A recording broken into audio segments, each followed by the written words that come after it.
Spider-Man 4 is going full street-level Avengers, and now, according to recent reports by multiple insiders, we know exactly who will be featured on the Street Avengers side of things. I guess that's the best way to put it. So, let's go over all the characters expected to make an appearance and or have a semi-significant role.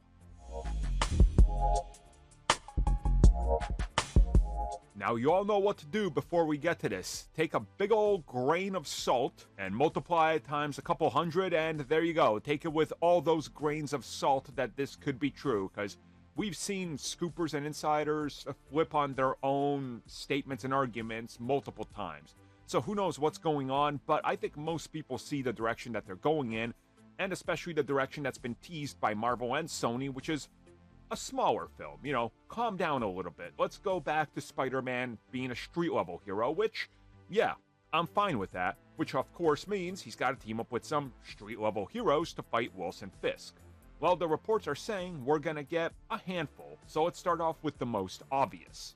The Devil of Hell's Kitchen himself, Matt Murdock, aka Daredevil, is expected to be the big additional Marvel Studios character that gets a decent amount of billing time, like Tony Stark in the first film, and like Nick Fury in the second film. And then I guess Doctor Strange in the third film.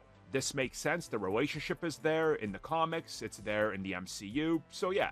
And obviously picking up after Daredevil Born Again, where it's expected that Mayor Fisk will run a crackdown on heroes, this team up makes all the sense in the world. Speaking of that, who's excited to see Hawkeye team up with Spider-Man and Daredevil?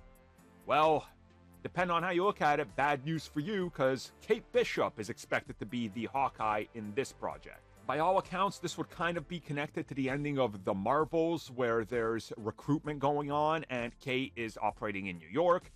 The next Spider-Man is set in New York. There's other heroes from New York running around, helping out.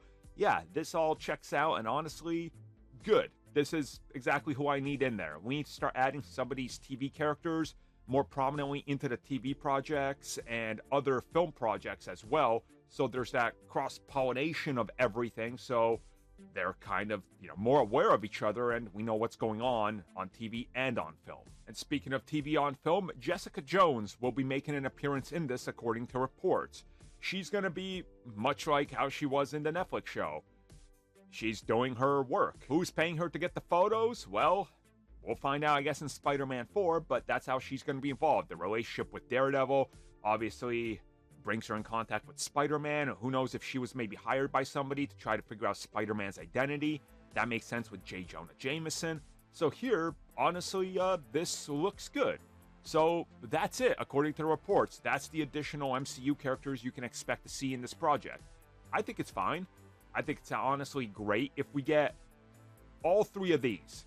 I think it's perfect. That's one more than we would expect, and also it adds this level of, hey, Spider-Man's teaming up with people, and it's building up the next chapter. So when he shows up with the Avengers and Jessica Jones shows up, there's already a friendship here of people that know each other. So it's honestly fine. I like this team. I think that if this is true, you start to see the picture of what the film looks like, and in my opinion, looks pretty good.